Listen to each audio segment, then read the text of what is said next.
Right. Okay, so I think we are recording, Becky. Hello, and it's so nice to be talking with you today. Do you want to introduce yourself, Becky?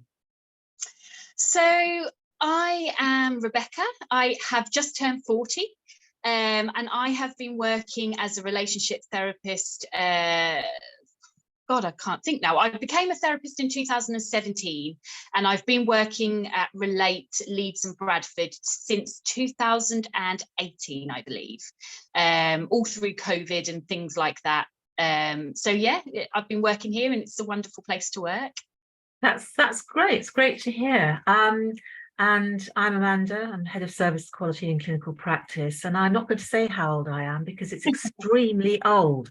So we'll just sort of smooth over that one straight away.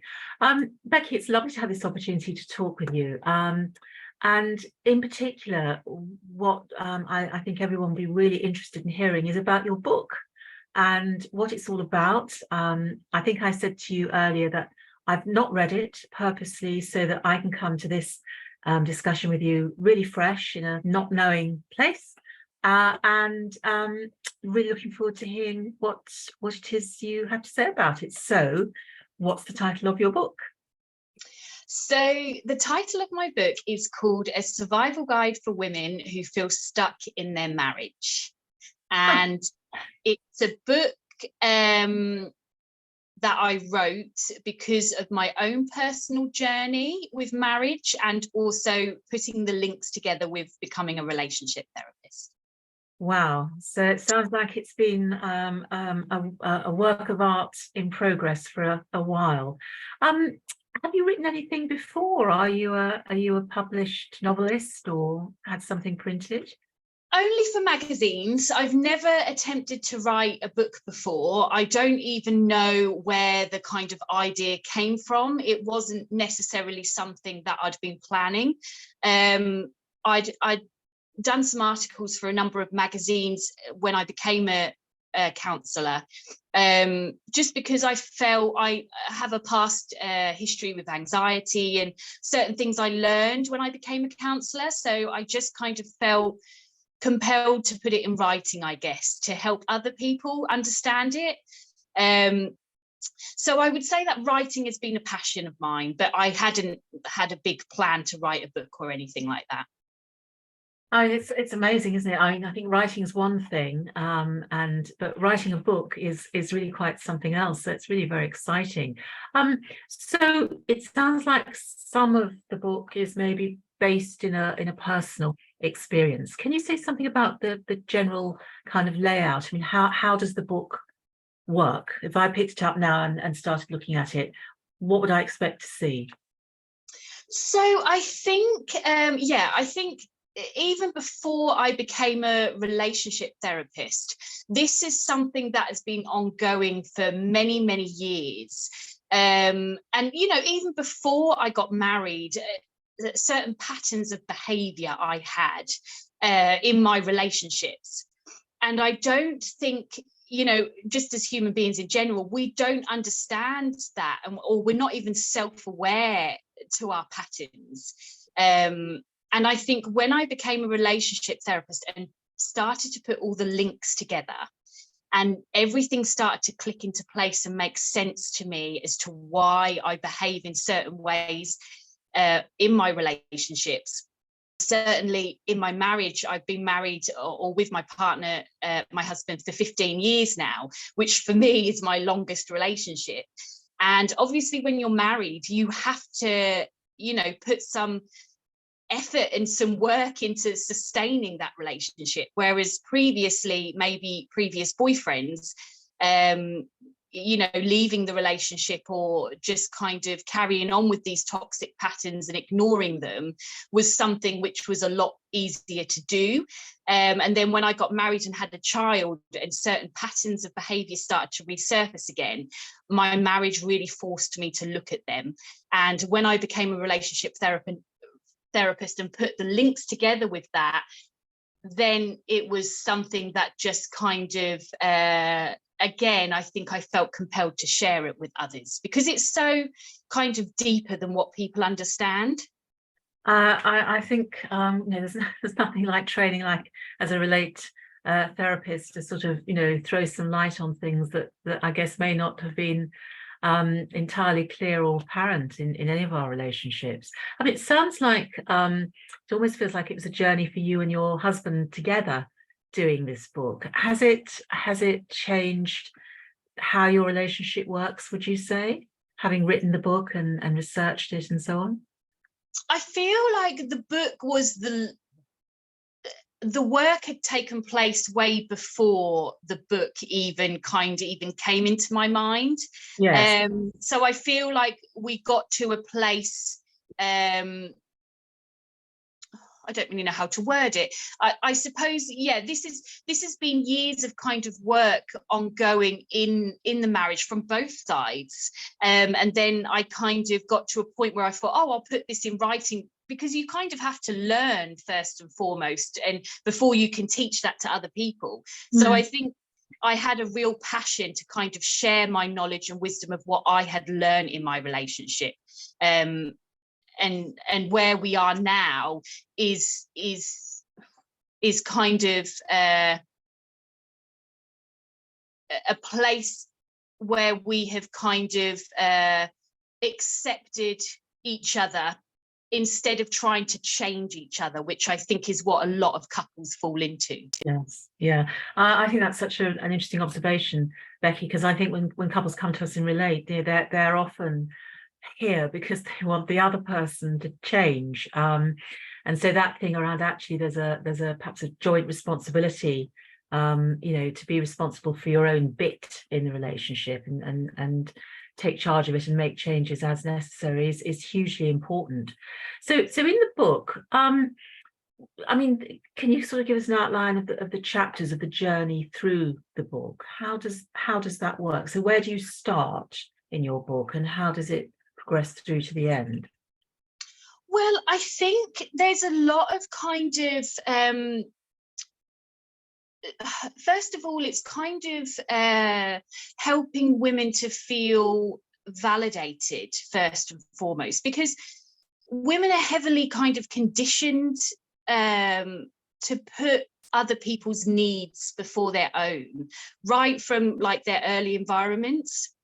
And I think when a lot of women get into relationships, especially marriages, and have children, they're constantly looking after everybody else. So I think I wanted to start the book off by kind of helping women to understand where all of this kind of originates from, because it's not just, you won't see this kind of pattern of behavior just in your current relationship. It originates a lot from our kind of early environments, and it's important that you kind of strip a lot of that back, and understand it with your parents or your early caregivers.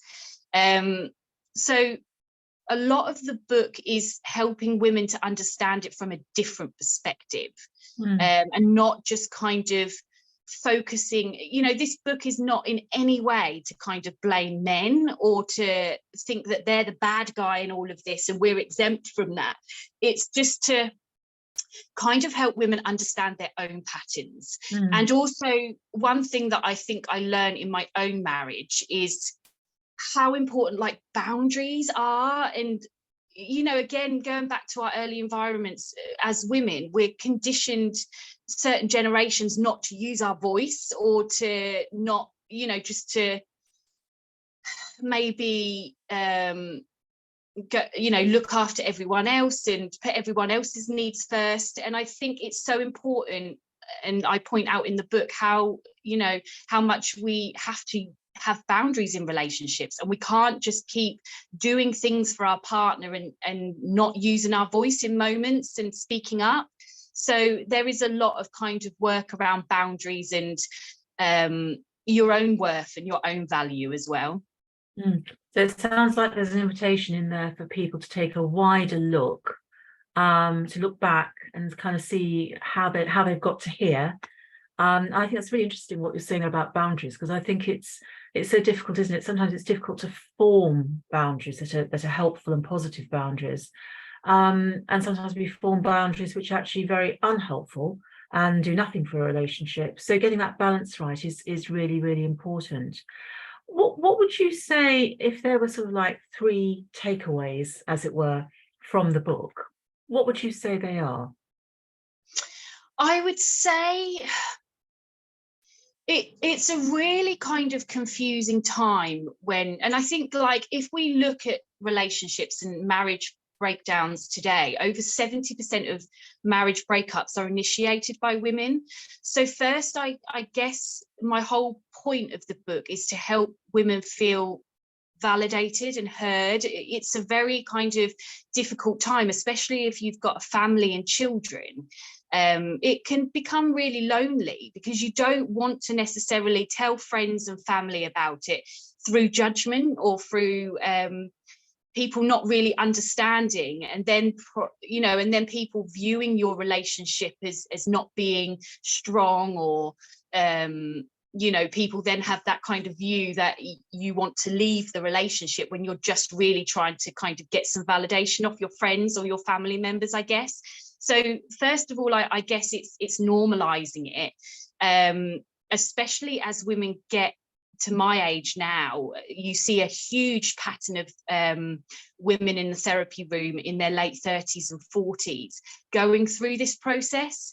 I think women start to value themselves a lot more, start to kind of stop caring about what people think when they come into this kind of decade, and start to put their own kind of needs first, and start to, we don't see like 40s, 50s, 60s as old anymore, and people live a lot longer now, and people don't want to stay in relationships when it's not kind of, when there's one partner maybe doing too much in the relationship and not enough from the other. So I guess that's the first thing. What else do I want them to take from the book? I guess also it touches on kind of our childhood wounds and how childhood trauma can play a huge factor in our romantic relationships.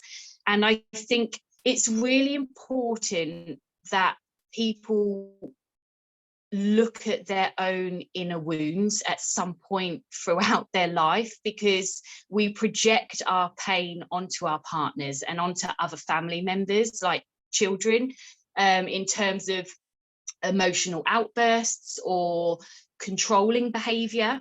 And we think that if our partner was to kind of conform or do things differently, then we wouldn't feel this way, when actually it's our own patterns that have to be kind of stripped back and understood from a different kind of perspective.